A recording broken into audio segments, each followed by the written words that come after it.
I'm expressing with my full capabilities, and now I'm living in correctional facilities. Cause some don't agree with how I do this. I get straight and meditate like a Buddhist. I'm dropping flavor, my YouTube! What's up, man?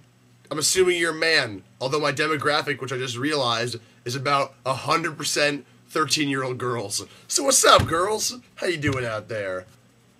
I got an itchy ear, I'm like a dog.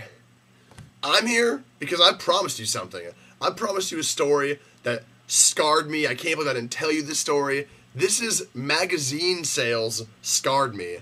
Now, as I told you, a lot of my demographic is like 13-year-old girls, and there could be some dudes out there watching too. But if you're within that age group, this is for you. This is for you right now because you might be in junior high. And in junior high, they host one of the biggest scams I've ever heard of in my entire life. It's such balagna. It's basically a form of child labor, and what it is magazine sales for kids. And you go out and you go sell magazines for your school. You go door to door to your parents, friends, or whatever you do, and you try to sell them crappy subscriptions to magazines. My middle school, they did this. They hosted this event where for about a month, you'd go out and try to sell magazines, and the way they'd get you to do it is by giving incentives to you. A really shitty thing called a weeble. That's what they'd give you, a weeble. And what a weeble is it's basically a cotton ball that's colored with googly eyes on it, and you can exchange those then for like pencils and Miyachi hand sacks. Off topic, if any of you out there know what a Miyachi hand sack is, you either need to 1, get out of the house, or 2, you've sold too many magazines for your school. It's basically like a crappy hacky sack, but for your hands, so it makes no sense at all. Anyway, the school holds this big assembly to get all the kids pumped up for selling magazines.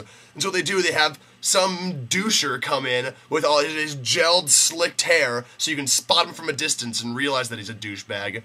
Dimitri Martin sort of joke. And you basically, he tries to pump you up by there's sirens blaring all around, and he comes out playing his Miyachi hand sack, and there's music blaring. At the time, it was probably like LFO. Also, if you know who LFO is, you need to leave Disney World. That's the only place I've ever seen LFO, was at Disney World, so that was where that reference came from. But he's coming out, and he's all jazzed about his magazines and how, you know, like, you can sell subscriptions to your parents' friends, and you're gonna be getting so many weebles, you're gonna be stuffing your pockets full of them, son. He wasn't that street. He was not as street as I just made him sound. But he's telling you how he makes these worthless prizes. He makes you want them so bad. Another incentive is you get to ride in a limo and eat McDonald's while you're in the limo. I can't make this stuff up. You get to eat McDonald's in the limo, and every kid, for some reason, would love to be stuffed in a limo with every other kid from our junior high while eating crappy McDonald's burgers. Apparently, kids go apeshit for that. So, I wanted that.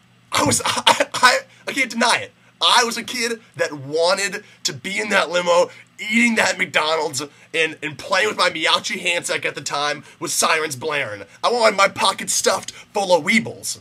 That's what I wanted. So, but we're talking about me here, all right? We're talking about T-Money. That's what they called me in 7th grade, T-Money. I didn't want to spend all the time of going door to door and doing all this other stuff, so there was an alternative option. What you could do is you could fill out a bunch of postcards. A bunch of postcards with your family's names or your parents' friends' names and their addresses. And if you filled out like 2 of these fat notebooks full of all these names, and they'll go and send these postcards asking you to buy magazines, if you can fill that whole thing out, then you got to be a part of the limo ride. So me, being the creative 7th grader that I am, I'm thinking, okay, they never said that you have to put your parents' friends' names down or your family's names down. They just said fill it up with names. So I just went through our school directory and, you know, looked through all my friends' names. who are also selling magazines and just put their names and addresses down. Now, I know that they're not going to buy shit because what do they need a subscription to Better Homes and Gardens when they're in 7th grade? That's not going to stop me.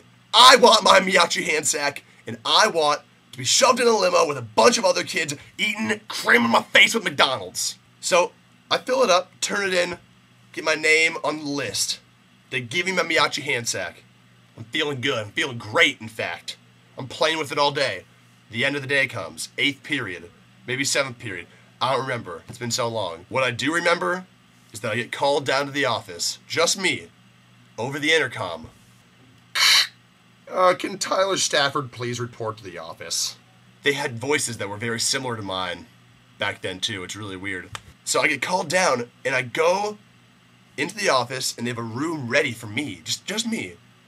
And I walk into the room. There's a big round table with just one light shining on the seat where I'm supposed to sit. I sit down. No one's in there. Just myself. And the assistant principal walks in. And he walks in with my 2 books full of my friends' names. Pissed face on.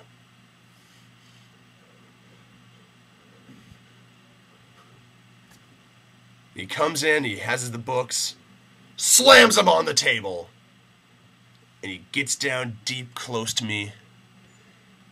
And he says, "You want to explain this?" I'm like, I don't know what to say.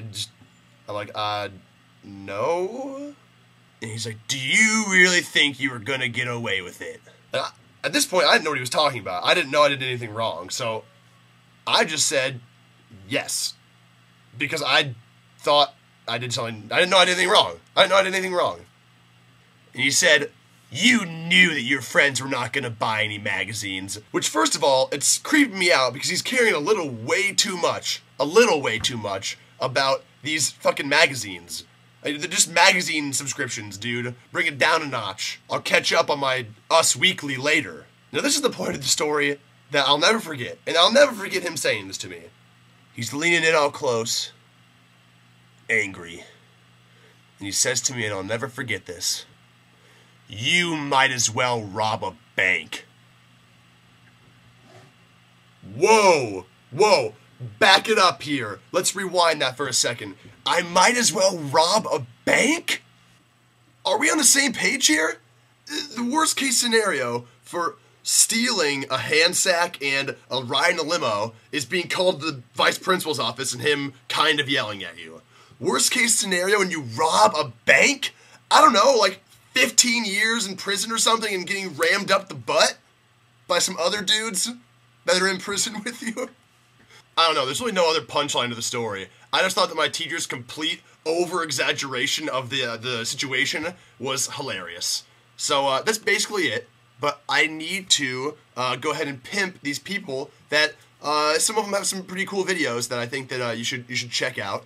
And I'm going to talk about a few videos you need to watch, and then I'm going to talk about a few channels you should watch. Let's start with the let's start with the videos that you need to start watching. This video is so long already that I'm not going to explain these videos. Just watch them. Trust me, they're good. First one, Bye Bye Bye played on ukulele. It's fantastic. Links over in the sidebar. Also, Flirting with Magic. So funny. I don't know if it's... I'm not going to explain it. Sorry. Link in the sidebar. And this one's great. So funny. I hope you haven't seen it yet because it's great. Jackie and Deborah. Check it out. Okay, so channels to check out. First of all, That Boy Online. He's the guy that I'm doing the collaboration with later on down the line, and it's a pretty fun channel to watch. Second of all, Rockin' Blue Wit. Oh my god, sweet girl, fun videos to watch, basically just kind of like vlogs, and she's one of the most down-to-earth YouTube people I've seen recently. And what I also like about her is that she actually responds to messages that you send her, because a lot of YouTubers just don't do that for some reason, and I really respect her for that. Nextly, This Is My Cat Face, which first of all is probably the best YouTube username I've ever heard, and her tagline on her page is like, "Listen, you may learn something," or something similar to that.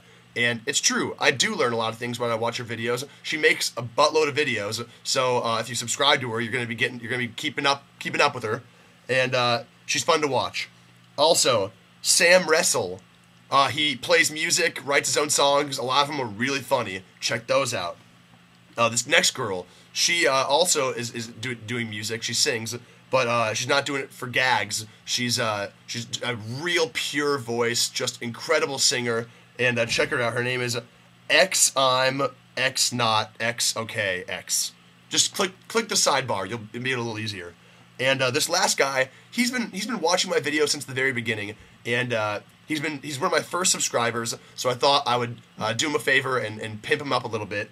His name is Crazy Guy 96325. Just check him out. Could be a little fun. So thank you for watching. I'm so sorry this video took so long. I'll never make another 10-minute video again. But thanks for sticking with me. Boop, boop. Get over it.